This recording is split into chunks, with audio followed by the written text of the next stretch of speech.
BHU से संबंधित all updates, notification तथा काउंसलिंग के लिए बीएचयू कॉन्सेप्ट को सब्सक्राइब करें और आगे आने वाली वीडियो के लिए बेल आइकन जरूर प्रेस करें। समृद्धि बीएचयू बीए 2019 में जो आर्ट और सोशल में पूछे गए हिंदी के प्रश्न हैं 30, उसको सॉल्व करवाऊंगी।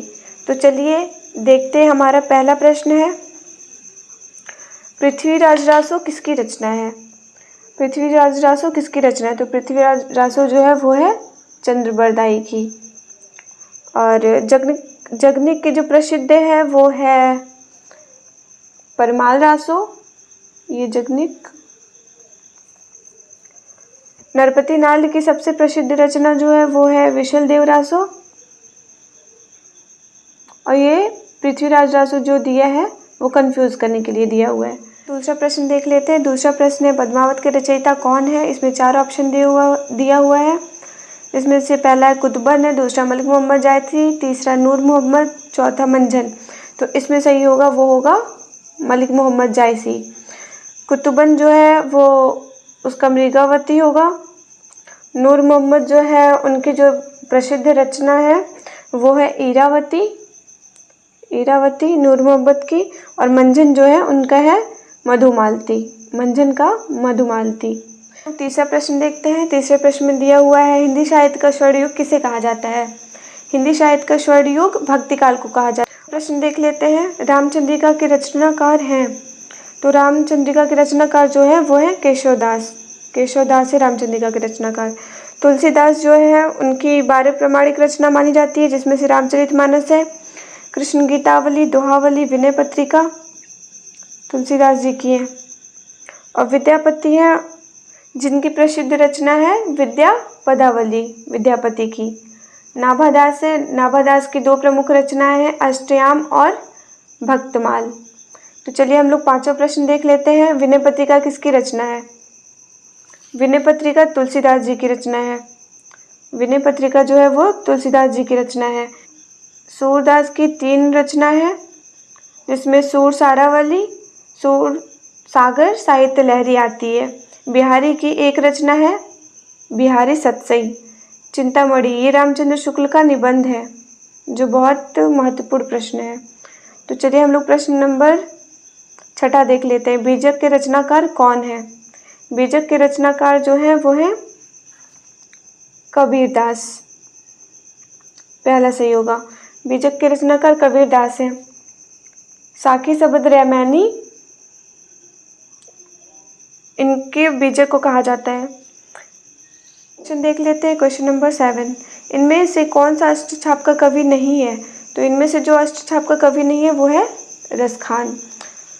अष्टछाप की स्थापना 1565 ईस्वी में हुई थी। श्री वल्लभाचार्य और उनके पुत्र विट्ठलनाथ ने श्री कृष्ण की लीलाओं का गुणगान के लिए 8 लोगों का समूह बनाया था, इसलिए इसे अष्टछाप के नाम से जाना जाता है।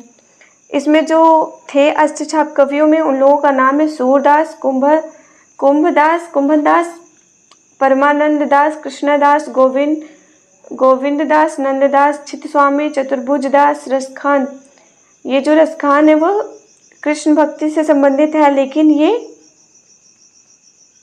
अष्टछाप के कवियों में नहीं आते हैं, तो इसका होगा रसखान सही। दूसरा क्वेश्चन देख लेते हैं। क्वेश्चन नंबर 8, हिंदी का सर्वप्रथम प्रकाशित पत्र माना गया है? तो हिंदी का सर्वप्रथम प्रकाशित पत्र जो है वो उदंत मार्तंड है, जो कि 30 मई 1826 ईस्वी में कोलकाता से संपादित हुआ था। यह साप्ताहिक पत्रिका थी। और नगरी प्रचारणी पत्रिका जो है वो 1696 में श्यामचंद्र दास, रामचंद्र शुक्ल, रामचंद्र शर्मा, वेड़ी प्रसाद द्वारा संपादित हुई थी। सम्मेलन पत्रिका जो है, सम्मेलन पत्रिका ये 1913 ईस्वी गिरजा कुमार घोष, राम नरेश त्रिपाठी द्वारा संपादित हुई थी। हरिश्चंद्र पत्रिका ये जो है ये भारतेंदु हरिश्चंद्र द्वारा संपादित है। इसके अलावा ये 2 और पत्रिका का संपादन किए, जिसका नाम है कवि वचन सुधा और बाल बोधनी। हम लोग नेक्स्ट क्वेश्चन देख लेते हैं। क्वेश्चन नंबर 9, जन्मेजय का नाग यज्ञ किसकी रचना है? तो जन्मेजय की नाग यज्ञ जो है वो जयशंकर प्रसाद की है, जयशंकर प्रसाद की। लक्ष्मी नारायण की जो रचना है बहुत प्रसिद्ध, वो है गरुड़ ध्वज, मोहन राकेश की आखिरी चट्टान। तो हम लोग नेक्स्ट क्वेश्चन देख लेते हैं। क्वेश्चन नंबर 10, चिंतामणि किसकी कृति है? तो इसमें 4 ऑप्शन दिए हुए हैं। तो चिंतामणि जो है वो आचार्य रामचंद्र शुक्ल जी की है, ये ललित निबंध है। तो आगे हम लोग देख लेते हैं दूसरा क्वेश्चन, क्वेश्चन नंबर 11, इनमें से कौन भक्तिकाल का कवि नहीं है? तो इनमें से भक्तिकाल का कवि जो नहीं है वो है दीनदयाल गिरी, इसमें होगा ये सही। तो चलिए हम लोग नेक्स्ट क्वेश्चन देख लेते हैं। सरोज स्मृति के रचयिता हैं, सरोज स्मृति के रचयिता जो हैं वो है सूर्यकांत त्रिपाठी निराला। सरोज इनकी पुत्री का नाम है, जिसका अकाल मृत्यु हो गया है, उसी की स्मृति में इन्होंने इसको लिखा। तो चलिए हम लोग नेक्स्ट क्वेश्चन देख लेते हैं। क्वेश्चन नंबर 13, रानी केतकी की कहानी किसकी रचना है? तो रानी केतकी की कहानी जो है वो है इंशाअल्लाह खां की। चलिए देख लेते हैं क्वेश्चन नंबर 14। तो इसमें है दिया हुआ इनमें से ललित निबंधकार के रूप में किसकी प्रतिष्ठा है? तो इसमें होगा रामचंद्र शुक्ल। नेक्स्ट क्वेश्चन हम लोग देख लेते हैं। क्वेश्चन नंबर 15, बोलगा से गंगा किसकी कृति है? तो बोलगा से गंगा जो है वो राहुल संकृत्यान की है, ये अक्सर यात्रा वृत्तांत ही लिखे हैं। हम लोग नेक्स्ट क्वेश्चन देख लेते हैं। क्वेश्चन नंबर 16, निम्नलिखित में से तत्व शब्द कौन सा है? तो जैसा कि आप लोग जान जाएं, सबसे पहले ये कि तद्भव जो होता है वो बोलचाल की भाषा में प्रयोग करने वाले शब्द होते हैं, और जो तत्सम होता है संस्कृत से सीधा उठा के लिख लिया जाता है शुद्ध रूप में। तो इसमें जो है नेत्र, नासिक, मुख, ये तीनों तत्सम है, और कान जो है वो इसको कर्ण बोलते हैं। तो ये तद्भव होगा है। इनमें से तत्सम शब्द चुनिए। तो इसमें 4 ऑप्शन दिया हुआ है, दूध, दही, जल, आग। तो इसमें से जो सही होगा वो होगा जल, क्योंकि दूध को दुग्ध कहते हैं, दही को दधि कहते हैं, जल को जल ही कहते हैं, और आग को अग्नि कहते हैं, इसलिए जो सही होगा वो जल होगा। जल तत्सम शब्द है। दूसरा क्वेश्चन देख लेते हैं हम लोग। इनमें से शिव का पर्यायवाची शब्द चुनिए। तो इसमें हो जाएगा हर। हर जो है ये हरि, नारायण, वसुदेव, ये तीनों विष्णु जी के पर्यायवाची हैं। तो हम लोग दूसरा प्रश्न देख लेते हैं। क्वेश्चन नंबर 19, हर्ष का सही विलोमार्थक चुनिए। तो हर्ष का विलोमार्थक जो होगा वो होगा विषाद, विषाद होगा। तो हम लोग नेक्स्ट क्वेश्चन देख लेते हैं। क्वेश्चन नंबर 20, जिसका इलाज संभव ना हो उसके लिए उपयुक्त शब्द। तो जिसका इलाज संभव ना हो वो होगा असाध्य। दूसरा क्वेश्चन हम लोग देख लेते हैं। क्वेश्चन नंबर 21, तस से मस ना होने का अर्थ।